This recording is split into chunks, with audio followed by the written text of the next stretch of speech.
So the weather, it seemed like a good topic for discussion and prayer since we seem to be dealing with extreme weather in a lot of new and interesting ways.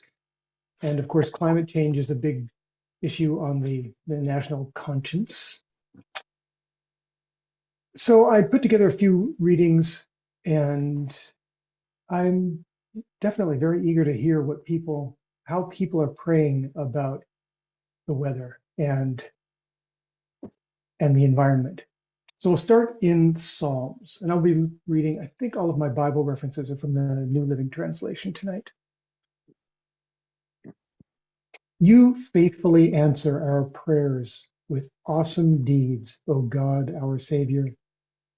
You are the hope of everyone on earth, even those who sail on distant seas. You formed the mountains by your power and armed yourself with mighty strength. You quieted the raging oceans with their pounding waves and silenced the shouting of the nations. And from Mark. As evening came, Jesus said to his disciples, "Let's cross to the other side of the lake." So they took Jesus in the boat and started out, leaving the crowds behind, although other boats followed. But soon a fierce storm came up. High waves were breaking into the boat, and it began to fill with water. Jesus was sleeping at the back of the boat with his head on a cushion. The disciples woke him up, shouting, "Teacher, don't you care that we're going to drown?" When Jesus woke up, he rebuked the wind and said to the waves, "Silence, be still." Suddenly the wind stopped and there was a great calm. Then he asked them, "Why are you afraid? Do you still have no faith?" The disciples were absolutely terrified. "Who is this man?" they asked each other. "Even the wind and waves obey him." And from Science and Health with Key to the Scriptures by Mary Baker Eddy. If you decide that climate or atmosphere is unhealthy, it will be so to you. Your decisions will master you, whichever direction they take. Because you cannot walk on the water and raise the dead, you have no right to question the great might of divine science in these directions. Be thankful that Jesus, who is the true demonstrator of science, did these things and left his example for us. In science, we can use only what we understand. We must prove our faith by demonstration. One should not tarry in the storm if the body is freezing, nor should he remain in the devouring flames. Until one is able to prevent bad results, he should avoid their occasion. To be discouraged is to resemble a pupil in addition who attempts to solve a problem of Euclid and denies the rule of the problem because he fails in his first effort. Our theories make the same mistake regarding soul and body that Ptolemy made in regarding the solar system.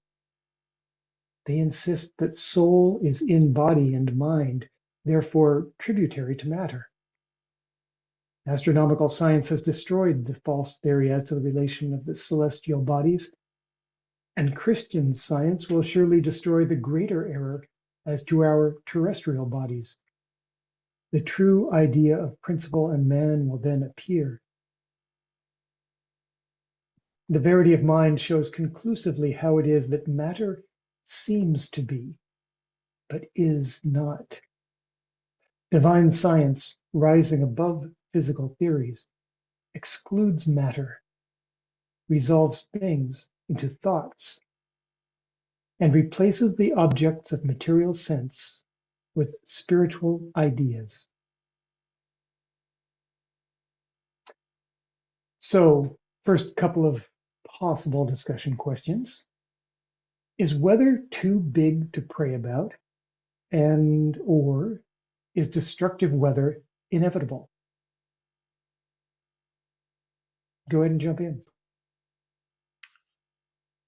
I'd like to share couple of experiences that I've had a number of years ago, but they kind of bring me back to square one a lot. I was in college my junior year abroad in southern France, and it was the first week we were there, and it was a Sunday morning. It had rained all night, and we had planned to take a hike that morning, and I hadn't been able to find the little Christian Science Society in Marseille yet, so I went on this hike, and it had stopped raining. We got on the bus, and as we were driving to the place we were going to be dropped off for the hike, it started to rain a little bit, and because it was Sunday, thinking I was going to have my own little church service somewhere. I never got a chance to do that, but I had my copy of Science and Health in the Bible, and I opened up to the definition of heaven in the glossary, and I'll just read it: harmony, the reign of spirit, government by divine principle, spirituality, bliss, and the thing that really stuck with me was the atmosphere of soul. And I started thinking, well, whether it's raining or sunny, whatever the weather is, I'm in the atmosphere of soul. My group, there were about 8 of us. We are in the atmosphere of soul. So we started up the mountain. Actually, it didn't start raining until we were about a third of the way up. But by the time we got to the top, we were totally drenched. There was a little shelter there, and we waited it out, and we had our lunch, and then it stopped raining, and we thought, okay, we'll go back down. Well, on the way back down, we got caught in a worse torrential rainstorm, plus it was an electrical storm, and we were on this little path with about 6 inches of water our feet were in. One guy had an umbrella open to try to keep dry, which was ridiculous. We were afraid the lightning was right above our heads, and everybody was pretty afraid. I actually was having a good time. I felt that I knew I was in the atmosphere of soul. I was not afraid. I mean, I wasn't lollygagging, but it was a sense of dominion that I have rarely felt in a potentially dangerous situation. And I had just learned the Lord's Prayer in French, and so as I came off the mountain, it was across this bridge. Lightning struck somewhere, and I felt the lightning go all through my body. I didn't hit me, but it hit someplace close. And I had one of those big, like 6-inch long skeleton keys for my room in France. I mean, they still use those big old monster keys. It was in my pocket, and it tingled. I mean, it was, but I was totally not afraid. And anyway, that was, it didn't stop the storm, but it stopped my fear, and I was able to comfort some other people and everything. And I always come back to that. I'm not trying to change a material picture. I'm trying to see that I'm in the atmosphere of soul. And the other experience I had, which was really kind of a little, a tiny little, I don't know, dramatic moment. I was living in Texas at the time. This was many years later, and I had just planted my tomato plants. And I lived in Amarillo, Texas, which has some terrific hailstorms. Sometimes the hail is as big as softballs. And it was started to hail. And the day before, I'd planted my tomato plants, and I was very motherly defensive of those tomato plants, and I stomped my foot. I looked out the window, it was started to hail. I stomped my foot and I said, I shouted it, there are no destructive forces in the kingdom of heaven. And it stopped. And about a minute or two later, it started hailing again. And I said, there are no destructive forces in the kingdom of heaven. And it stopped again, and it didn't. That is so great. And it made me realize, and I've tried to use those same words in other situations, but it didn't have the same ring of truth. They were just words. They weren't the same inner conviction. I wasn't defending my tomato plants, I guess. I mean, it's kind of selfish in a way, but I come back to that, and I realize I had been in a very good place mentally and prayerfully and spiritually. And so it wasn't so much the words, obviously, it was just the conviction of what was true in heaven. And I think so many times in our prayers, we try to fix something on earth, but Jesus came to bear witness to the truth, what's true in the kingdom of heaven. And he says the kingdom of heaven is at hand. And so those two things have helped me realize it's about bearing witness to what's going on in heaven so completely, so firmly, or even just a glimpse of it. That's what's helped me when I pray for weather situations. And this whole call is a wake up call because, frankly, I haven't been praying about the weather lately. I thought, oh well, that's someplace else. That's not very much brotherly love. So I really appreciate this opportunity to be a little more conscientious about including everybody in my prayers on that. So thank you. Thank you. I really enjoyed your conviction and the sense of your having dominion. Can everybody hear me, or is it okay if I speak? Or okay, Sure. just on a and on your question, Scott, I would absolutely say that that destructive storms are not too big to pray about, and we just want to be sure that everybody knows that absolutely we can handle both of those. I think when the word rebuke keeps coming in my head about Jesus rebuked the storm, and the definition of rebuke is it's without any wavering. Like if you are parenting somebody, there's no wiggle room in a rebuke. It's final. It's complete. And in a similar instance, I lived for the woman who's here from Florida. My heart goes out to you. I lived in Florida from 1967 to 1983, and we had some hurricanes when we first got there. Anyway, and after my mother passed away, I'm in Texas right now, but I went back to take care of some things, and I think it was Ivan. Was a massive hurricane that was covering, like, it moved very, very slowly. Some hurricanes are, anyway, and it was headed over our area. And I remember distinctly going outside and just saying, "Thus far and no farther." And it's just, you are, God gave man dominion, and it's our job to express that in order to establish the kingdom of heaven here on earth.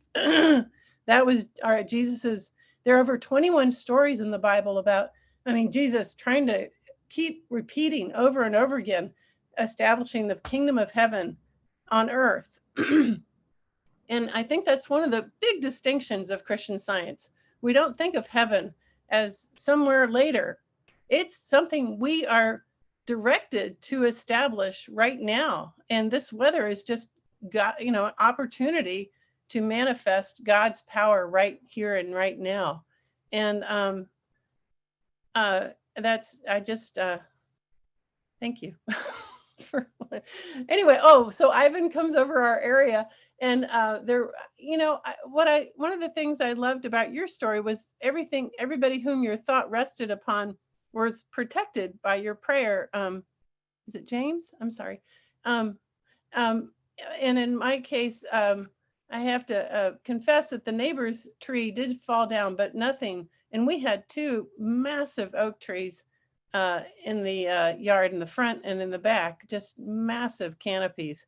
And neither one was touched. There was a lot of little branches that fell down, for kind of cleaned them up, it was all good. And but nothing came up. It was so funny. I have a brother that's not a Christian Scientist, and he kept watching the news, and I kept saying, "Stop watching the news. That's not where we get our information from."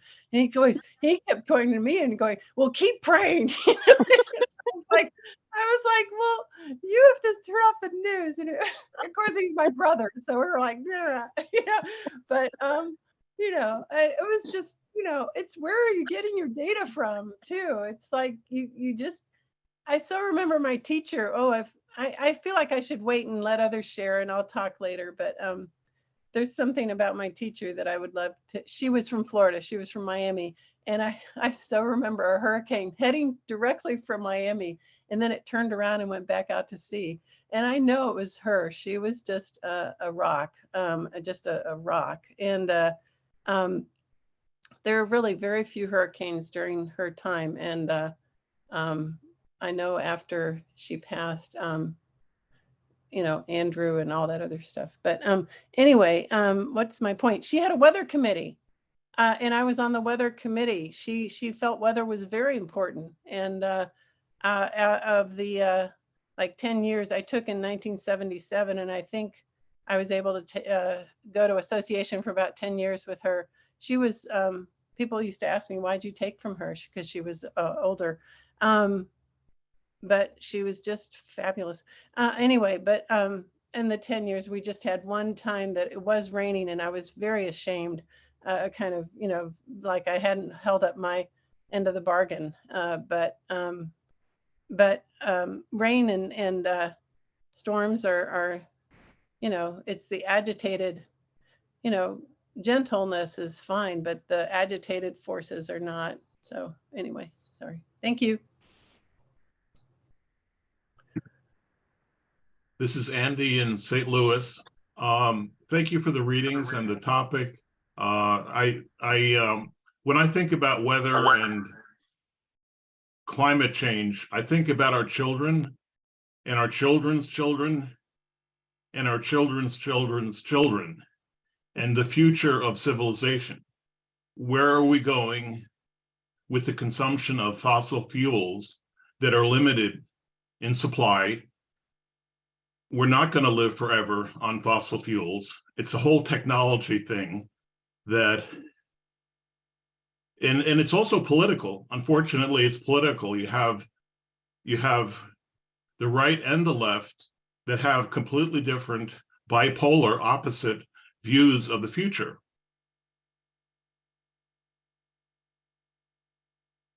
So those are my 2 cents. Well, can I just, there's this, it was in the lesson last week about principalities and powers and all these, and do you notice that all those words are plural? And we have to get back to the point that there is only one mind guiding us and leading us and directing us. And you can't, when you start looking at life as being, he said, she said, it's really, you've got to get back to your knowing who's directing the ship in a lot of ways. So, and I wrote down before you came on the word climate change. That's what error just keeps trying to tell us, is that there's some separation, that there's some, division, and we need to recognize that, there's just nothing that God can't help us understand, his immense love for everybody, and we just need to understand that love more and more and more to see our way through. Yeah, and that's the bottom line, isn't it? That's Yeah. great. As I was doing research for this, I ran across an article that I somehow missed in the December journal last December called "What Did Eddie Say About Weather and Climate?" which is, perfect for what we're talking about right now. And I want to read this one bit from that. This is something she wrote for an article in the Boston Globe in November 1900. And it says, "The atmosphere of the human mind, when cleansed of self and permeated with divine love, will reflect its subjective state in clearer skies, less thunderbolts, tornadoes, and extremes of heat and cold." That's beautiful. Where did you find that? I'll post the link to that in the chat. Oh, So there's an article in the December journal. December And of this year or of last year? Yeah, last year. Okay, thank you. Here, I'll just do that right now while I'm thinking about it.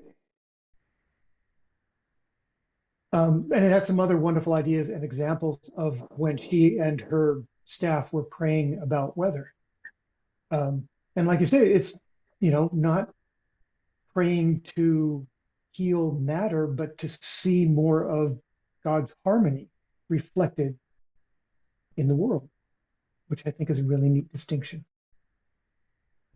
So let me get let me get a few more readings in, and then we'll get back to this. Just a few more short ones. This is from James.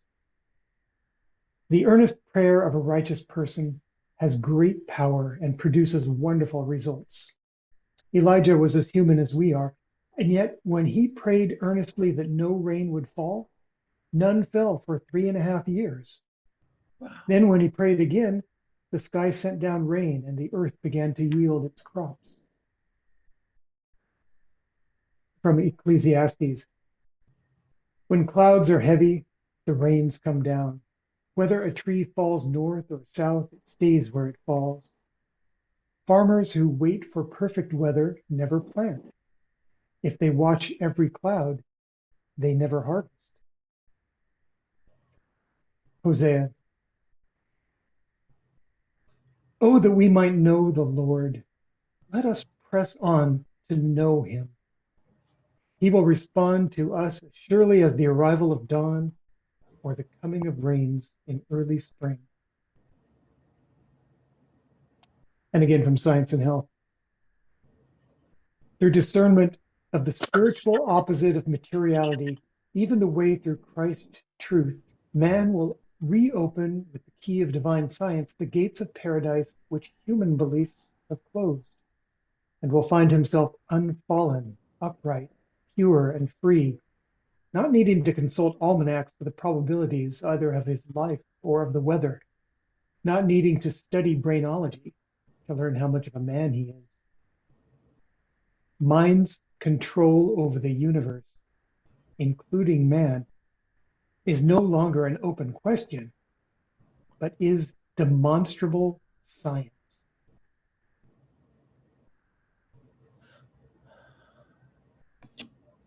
So, more ideas, thoughts, experiences about praying about weather? Can our prayers be effective?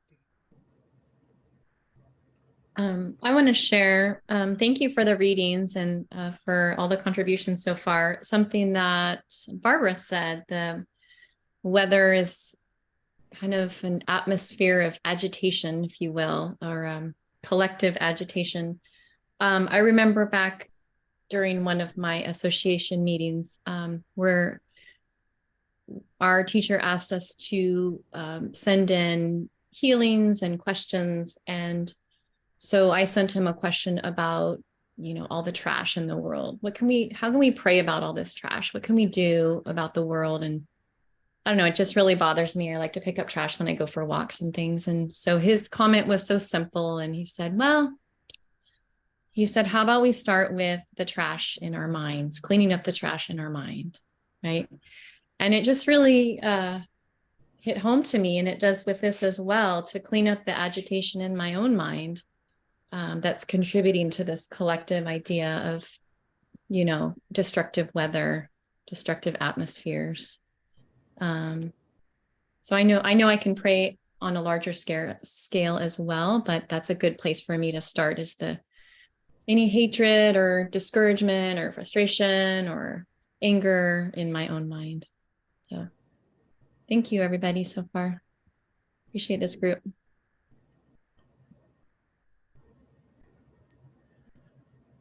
Sometimes I think that the ideas, we're holding them back if we don't, if we look at the negative. The positive is God is pouring forth more than we accept, and if we're not turned toward Him, how can we accept them? So they're just infinite ideas. So it's so fun to hear you mention trash, because the bill I'm working on is about trying to reduce landfill usage. So, yay!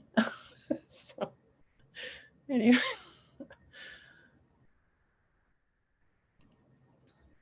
I think you're maybe muted, Bonnie, somehow.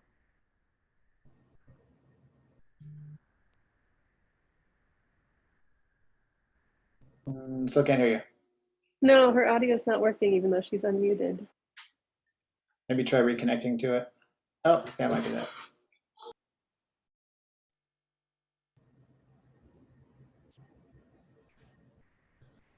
No, not yet. But I've had that problem with earbuds before. We'll see if it, maybe try reconnecting to it. I wanted to share really quickly, Andy, I appreciate your concern for the environment. Having 3 kids, I have the same concern as well. And it's tough not to get pulled into the perspective of doom and gloom. My wife and I have this conversation a lot. I'll be like, well, the people like need to have a wake up call. They need to change. Like these habits need to change. Like growth has to happen. And a lot of times she'll have this elevated perspective, and I can kind of understand like you can't solve the problem with the same level of thinking that created it, right? You can't the skills that I forget what it says, like the skills that get you out of Egypt aren't the same ones that get you into the Holy Land or something. Anyway, so I've had conversations about this, of how we can, improve collectively, the challenges we have with climate change. And, often my wife's perspective is, well, we need to see, which is, kind of this higher perspective. We need to see the reality, the goodness, the progress that already is. Like focus on the progress that is happening, focus on the good that is, and don't get stuck inside the problem, which can be tough for me.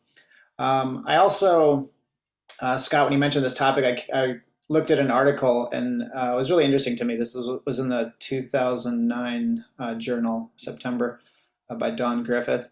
And he quotes Mrs. Eddy as saying, we should have the same control over the weather that we have over our bodies. And there's a subheading in the article called, are we accepting extreme weather events as natural phenomena? Mm-hmm. And it says, these days, climate change is on top of everyone's weather agenda, and there are strong human opinions, yay and nay, but regardless of one's personal political take on it, human reasoning alone isn't enough. Regular conscientious prayer is at the heart of all healing, along with the practical solutions that must spring from this prayer. So they address the practical solutions as well. He goes on to say, there seems to be an assumption that collective thought is more difficult to heal than individual thought, and this can leave us feeling powerless against meteorological forces. But as that bold statement of Mary Baker Eddy reveals, weather cannot be outside the reach of God, because it is under the invariable and only true law of one mind, one principle, which means that we can expect it to be effectively treated with prayer. Sick weather is no more normal than a sick body. Neither is part of God's creation. Illness comes from fear, ignorance, or sin. Violent weather is the result of the collective consciousness, fear, hate, violence, revenge, ingratitude, lust, jealousy. Mrs. Eddy wrote, the atmosphere of the human mind, when cleansed of self and permeated with divine love, will reflect a purified subjective state in clearer skies, less thunderbolts, tornadoes, and extremes of heat and cold. Regardless of whether we're facing an individual physical challenge or the eye of a threatening storm, the same elements are at work in prayer, acknowledging the allness of God's creation, unchanging, pure, perfect. We can confidently deny anything that opposes this perfect creation and do it with fervent, unselfed love. And lastly, he says, so we can get to work right away, not just for our surroundings, but at the far reaches of the globe. You don't have to wait till you hear about some disaster in the news. Anyone can prepare, can expect, can affirm in prayer what the first chapter of Genesis empathetically declares, that God gives dominion over all the earth. This means we have the right and the responsibility to reverse the belief in natural disasters. I just really liked that article, and it just gets again to this, comes back to this topic of that some things, I recall my teacher talking about, is something like cancer harder to cure than a common cold. And his understanding was it shouldn't be any more difficult. There aren't like huge errors and little errors. It doesn't matter if you have an equation that's off and it equals 43 billion numbers off, or it's 3 numbers off. They're still both off. They're not, they're based on principle. And so theoretically, it doesn't matter if it's a little, challenge that we're dealing with or a big challenge. They can all be effectively treated and handled thinking and handled effectively through prayer. Joel, was that the same article? December of 2022? No, this one was September of 2019, or sorry, 2009, by Don Griffith. I'll post a link to it. And also the things that we are posting links to in the chat, if you can also go on the Facebook page and post them there, because people who watch this later won't necessarily have access to the chat, but we'll try to get those posted there so we can continue the discussion. Thank you.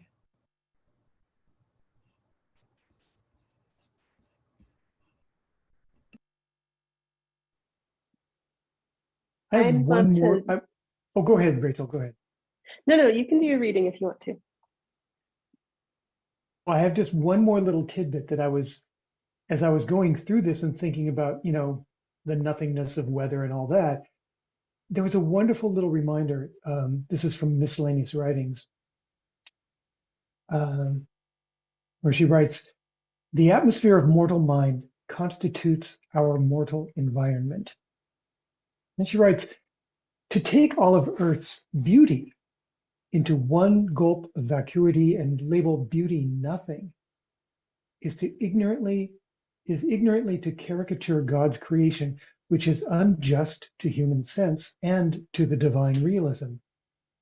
In our immature sense of spiritual things, let us say of the beauties of the sensuous universe, I love your promise, and shall know sometime the spiritual reality and substance of form, light, and color, of what I now through you discern dimly. And knowing this, I shall be satisfied. Matter is a frail conception of mortal mind, and mortal mind is a poorer representative of the beauty, grandeur, and glory of the immortal mind." So that led me to the bonus question. Can we embrace the beauty of the world without accepting floods, drought, and storms?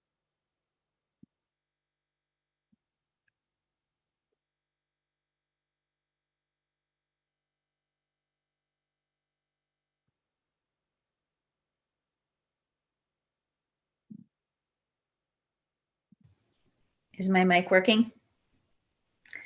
Scott, can you repeat that question you just said? I'm sorry. What did you say? I said, can we embrace the beauty of the world without accepting floods, drought, and storms? Thank you. I was going to add that, and I was thinking you might have read from First Kings, after the earthquake, a fire, and the Lord was not in the fire, and in the wind, and the earthquake. I think that's what I've come to realize as I've prayed about big weather and, this belief of climate change and or big storms just being destructive to our humanly experience, is that God is not in this storm and God is not causing harm and punishing us. We're not, there's such a belief that God is a discerning judge who may or may not throw down fire bolts or lightning bolts at us or whatever, and may or may not punish us. So to really understand that God is not in the storm when there's a storm, and then to not stand aghast at the nothingness of the destructive force of a storm. And then like what you just said, can we appreciate the beauty? I mean, we are here on an earth where all these things are natural, and it's fun to enjoy a storm, if you're sitting in a safe home watching the snowfall or the rain or even the wind in the trees. It's very beautiful until it's too destructive. So to know that balance must exist, and that we have to, like God gave us dominion. Someone mentioned God gave us dominion over the earth. I do believe very much that we can pray about big weather events and know that we can live in harmony with this earth, just like when we get our thoughts in line with God's thoughts about us, then we can pray about issues with our body. It's sort of the same thing. Our earth is a body, and we can pray about issues with the body. And then I really appreciate the monitor, because I think what Barbara was mentioning, turn off the news. I mean, gosh, the news is all about only the negative, all the negative. And the monitor really gives us hope that there's, progress being made and changes happening, and those points of progress by Erica Page, and, various things that just make you feel like there are things happening and people do care, and our collective prayers are certainly working. I know it. So I definitely appreciate this topic and all your readings. Thanks. And all the articles mentioned. Thank you.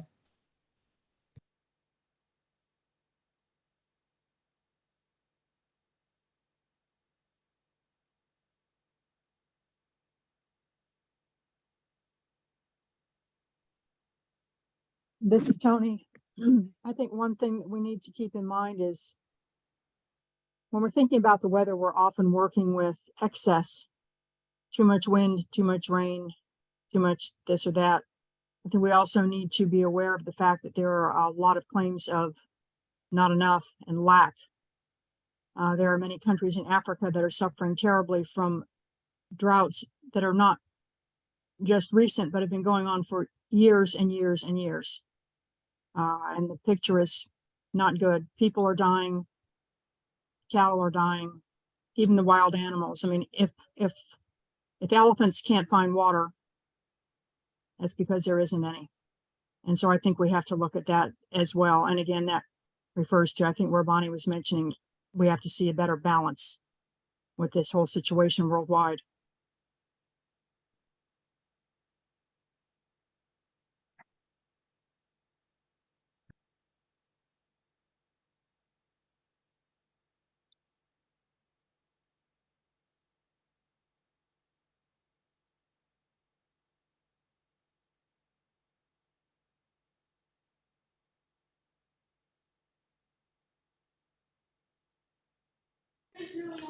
One thing I always appreciate, an idea that Mrs. Eddy shares, is she talks about that there's not this like lapse from or return to harmony. Like we don't go away from harmony and come back to it. And I think that just speaks to that concept of balance, that's a really good way to pray, to understand that there isn't this like, years of too much and years of too little, that harmony is law, and that everyone and everything can experience right action that comes from, what we would call divine principle, or just this law of spirit, of God, whatever you call it, that exists.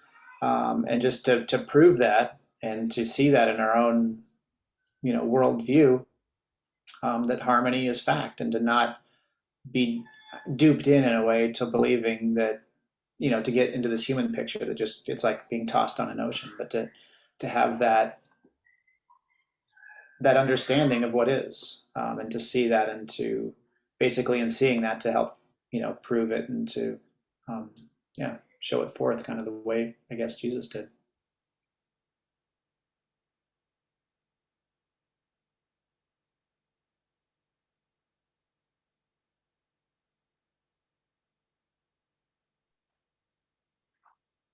I'd love to share an experience I had praying in the middle of a storm. The short version is, in Olympia a few years ago, there was something called a microburst, and it causes tornado level wind speeds. And that's something we had never seen in Olympia before. There's no tornadoes here. And a friend and I were at school, we were teaching.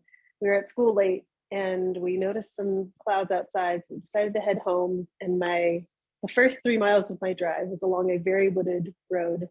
And the trees were just bending over and dropping branches. I knew that was not normal. So of course I was praying all along.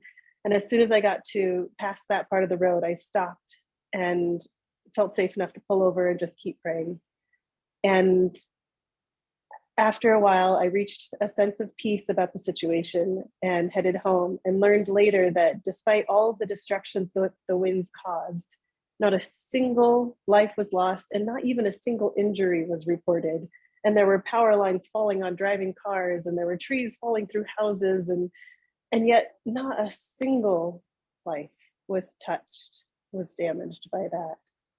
And I'm so grateful to know that so many people were pausing to pray in that moment. I know they were. And one of the ideas that has really stuck with me when it comes to praying about weather that I was thinking about then and want to share now is actually from one of the We Knew Mary Baker Eddy books, where some of her students wrote reminiscences of learning from her. And there's a couple little quotes I love. This one says, Mrs. Eddy said, "When I wanted to dispel a storm, I did not say, 'There is no thunder and no lightning,' but I said, 'God's face is there, and I do see it.'" I love that. No matter what we're facing, there's nothing but God looking back at us. And that purity of thought just wipes out the error, whatever the error may look like, earthquake, wind, or fire. And then another one from this same We Knew Mary Baker Eddy, she called all her students in this one day and asked them if a Christian scientist could control the weather. She asked the question of each one separately, and each one replied, "Yes, Mother." She said, "They cannot, but God can." I love that too, because let's not think for a moment it's us. It's not human will. It's not our understanding of God. It's not us. It's God. That dominion that James expressed when he stomped his foot and protected those tomato plants, that's straight from God. That is our ability to reflect the dominion that belongs to God. And when we keep it there in our thought, we will always be able to reflect that. Let's not think for a minute it's us or anybody else besides God. Thank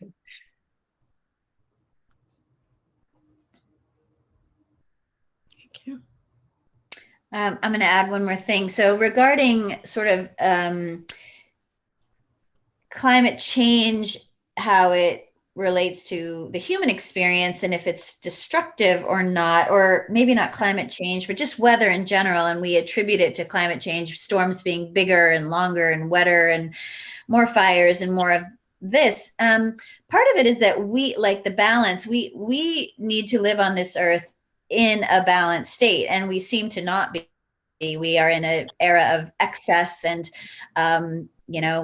too much of whatever, too much consumption, too much of everything. And so I like to think of the idea of a metalsmith, and I'm thinking of the line in hymn 123, "When through fiery trials thy pathway shall lie, my grace all sufficient shall be thy supply.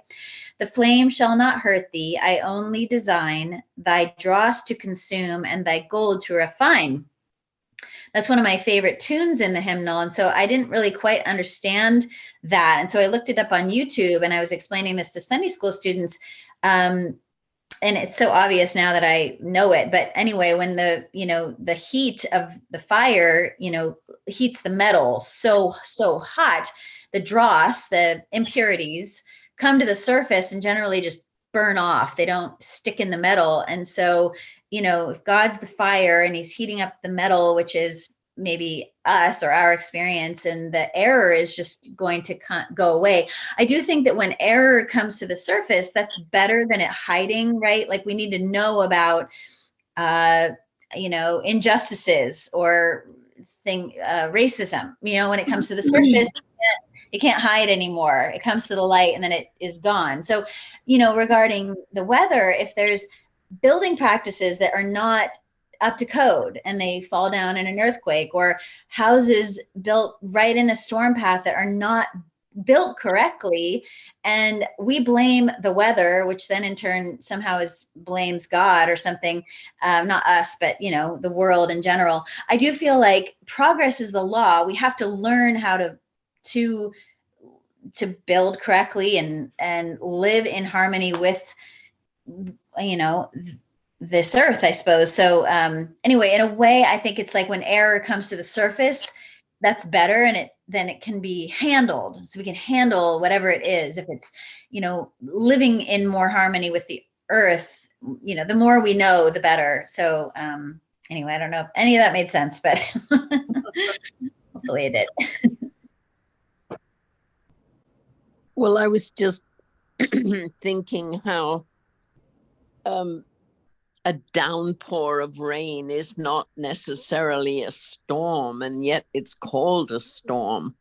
How like the exaggeration of things, and strong winds. We used to say strong winds. Now they say it's storm winds, and it makes it sound so much worse. And so I think the idea of balance is very important, like Tony said. And I also think that we need to learn not to exaggerate. I mean, we need to have a sense of serenity like Jesus had. He was able to sleep through the storm because he just didn't, there was no storm in his thinking. And he just got up and quieted the storm. It just was no part of his thinking. That's why he could do it and show it to his disciples. It didn't need to be a part of their thinking either. So serenity and balance are things that I'm working on.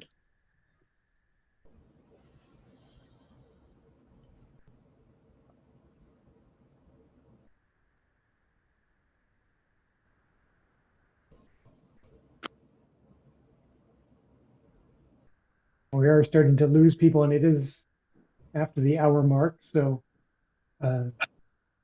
last thoughts or wrap up? Just this woman that is here from Florida, I don't know if she still is, but I just feel like we need to kind of rally around her with the thought that whatever she's working through as far as the quote unquote aftermath, it's let love lead the way. It is she's will be guided and directed and supported. Just err trying to point the blame or create a cause. There's just only one cause and creator, and for her to know that that's what's going before her, and she's got our thoughts anyway. Yes, thank you. I'm praying along those same directions for other people. Our particular area had a lot of damage, but our individual home was not damaged. But there were a lot of people down in Fort Myers and Sanibel and those areas that were literally wiped out. And wow. Yeah, they're the ones that are going to have to rebuild or go elsewhere. Right. So I'm working on that. Well, Tony, thank you. And thank you. Yeah, thank you. And what an example that your house was not touched too. I mean, it's just always pointing to God.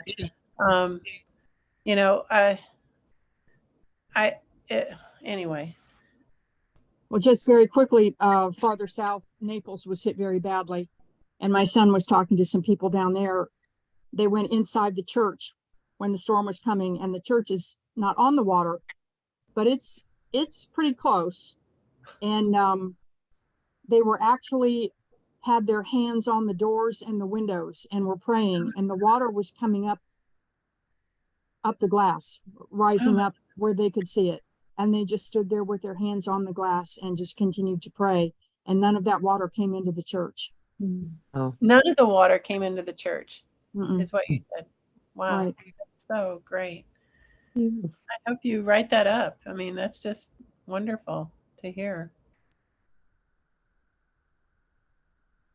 And really quickly, this is just a paraphrase, a Christian Science practitioner that spoke at our association, but she iterated that her house in California had been in the path of a big fire. I don't believe she was home at the time. She was praying about it, and basically she ended up seeing her house on the news because her house was literally the only one left in the entire neighborhood, and it hadn't burned. And she went home and not even, I guess her husband had left the windows open, and not even the smell of smoke was inside, which was just a really amazing testament to how effective prayer can be. And obviously, like you iterated, that we want to, pray more broadly, that no one needs to experience, aftermath from these things. But it's just so wonderful to see obvious, clear demonstrations of truth that works out in our lives. And I know each of us have probably seen that in our own ways, and I'm grateful to see that in my own life. And as Scott said, we're a little bit past our time, but I just wanted to thank each one of you for coming today. If you'd like, feel free to continue the conversation in our Facebook group, which is a great place to just, share ideas, post articles, ask questions. And behalf of everyone here, thanks for coming, and we enjoyed this discussion and hope to see you again next week. Thank you for sponsoring it, hosting it. Thanks. Thank you, Bonnie and Joel and Scott. This is my first. I haven't been on the Christian Science group website Facebook page very often, so I'm hope to do that more often. Thank you. Yeah. Thanks for coming. Yay, great to see you all. Take care. Bye. Bye. Bye. Thank Thank you. you. Bye-bye.